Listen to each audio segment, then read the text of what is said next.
আজকে সকাল সকাল চলে এসেছি কিন্তু কলকাতা। আর কেন হঠাৎ গেলাম অবশ্যই জানতে পারবে, পুরো ভিডিওটা দেখো।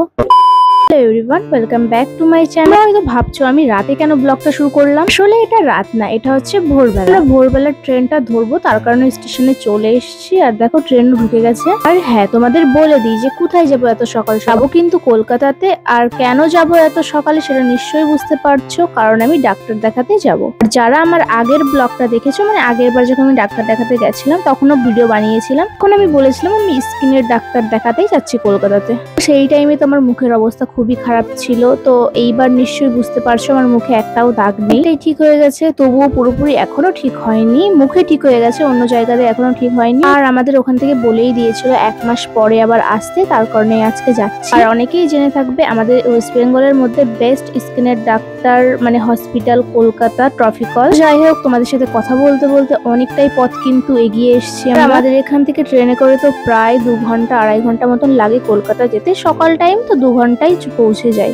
এই টাইমটা সব থেকে ভালো লাগে, মানে অন্ধকার থেকে যখন আলো ফুটতে শুরু করে। আর মা ট্রেন থেকে চিড়ে ভাজা কিনেছিল, সেইগুলোই খেয়ে নিচ্ছিলাম। তো এখন আমরা কিন্তু শিয়ালদা স্টেশনে নেমে গেছি। আর স্টেশন থেকে মেডিকেল কত দূর চলো তোমাদের সাথে শেয়ার করি, মানে ট্রফিকল। এটা কিন্তু শিয়ালদার উত্তর সাইডেই কিন্তু অটো থাকবে, সেখান থেকে অটোতে মাত্র 5 মিনিট মতন লাগবে মেডিকেলে যেতে। তারপর কিন্তু এই গেটের সামনে নামিয়ে দেবে আর কিছুটা হেঁটে হেঁটে ভিতর দিকে যেতে হবে। তার কারণটা কি বলতো, এখানে অনেক বিল্ডিং আছে। এই সামনের বিল্ডিংটা যারা নতুন স্টুডেন্ট, মেডিকেল স্টুডেন্ট, তাদের থাকার হোস্টেল। তাই আমরা এখন একটু হেঁটে হেঁটে যাচ্ছি সামনের দিকটায়। এখানে না একটা কাঠবিড়ালি ছিল, কি যেন বেশ খাচ্ছিল, বেশ ভালো লাগছিল। তো ভাবলাম একটু ভিডিও করে নিই। এইখানে কাঠগোলাপের গাছও ছিল, আর কাঠগোলাপটা খুবই সুন্দর, মানে একদম ফ্রেশ ছিল। মেয়েদের তো ফুল দেখলেই কানে গুঁজতে হবে। আমরা তো এত সকালে এসছি, তাও দেখো আমাদের সামনে কত লাইন হয়ে গেছে। সকাল সকাল তো হালকা হালকা খিদেও পেয়ে গেছিল। তো মা বললো আমি লাইনে দাঁড়াচ্ছি, তোরা গিয়ে চা বিস্কুট খেয়ে আয় দোকান থেকে। আর এই রোডের সাইড দিয়ে অনেক দোকান আছে, তো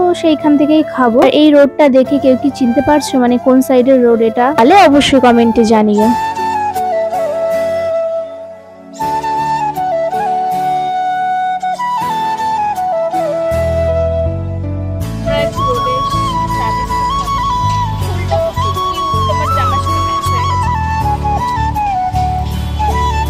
আর দেখো কলকাতা আসবার হলুদ ট্যাক্সি দেখবো না, সেটা কখনো হতে পারে? এরপর তো এখান থেকে চা এবং কেক খেয়েছিলাম। এবার মাকে বলবো তুমি গিয়ে চাটা খেয়ে আসো, আমরা লাইনে দাঁড়াচ্ছি। আর তারপর দেখো এখানে আমরা বসেই পড়েছি, না নিচেই বসিনি, পেপার পেতে বসেছি। 2-3 ঘন্টা কে শুধু শুধু দাঁড়িয়ে থাকবে। দেখো কতটা ভিড় হয়ে গেছে না। আর দেখতে পারছো দুটো লাইন আছে, কিন্তু যারা ওই সাইডে আছে তারা কিন্তু ফার্স্ট টাইম এসছে তাদের লাইন, আর এই সাইডে আমরা বসে আছি তারা নেক্সট টাইম এসছে। আর আজকে তো সাথে বুনুকে নিয়ে এসছি, তার কারণে ওর না খিদে পেয়ে গেছিল। তো মা বললো যা কিছু খাবার নিয়ে আয়। তো সেটাই আনতে যাচ্ছিলাম, যদিও তেমন কিছু চিনি না, তাও টুকটাক চিনি। 1-2 বার আসার পরে একটু তো চেনা জানা হয়েই যায়। দেখো আমাদের কিন্তু খাবার নেওয়া হয়ে গেছে। 9টা থেকে তো এন্ট্রি হবে, আর 10টার দিকে ডাক্তার আসবে। এইখানে খুব সুন্দর একটা ফুল ছিল।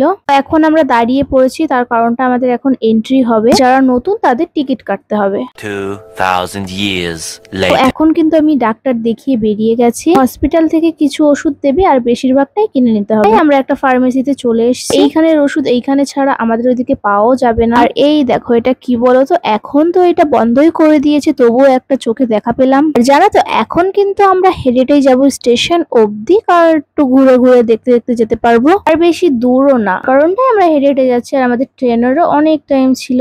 এইদিকে তো ফোনের কভারের অনেক দোকান ছিল, তো আমি এইখান থেকে আমার একটা ফোন কভার কিনে নিই। আর তারপরে স্টেশনে এসে আমরা কিনে নিয়েছিলাম খাবার, আর মা এখানে কিনেছিল ছোলা মাখা। আর ট্রেনে করে তো অনেকটা টাইমই যেতে হবে, তার কারণে কিছুটা খেতে হবে। কিন্তু আমার ভাত ওসব কিছুই খেতে ভালো লাগছিল না, তার কারণে নিয়েছিলাম কিন্তু কচুরি। আর আমাদের তো 11টার আগেই ডাক্তার দেখানো কমপ্লিট হয়ে গেছে। তো তারপরে আমাদের ট্রেন ছিল 12টার পরে, মানে ডাইরেক্ট ট্রেন গেদে লোকাল। আমরা সেই ট্রেনটা পেয়েও যাই এবং উঠে পড়েছি। দেখো তো বাইরের সুন্দর দৃশ্য দেখতে দেখতে বাড়ির পথে এগোচ্ছি। তো আজকের ভিডিওটা আমি এখানেই শেষ করছি। ভালো লাগলে অবশ্যই একটা লাইক করো। বাই।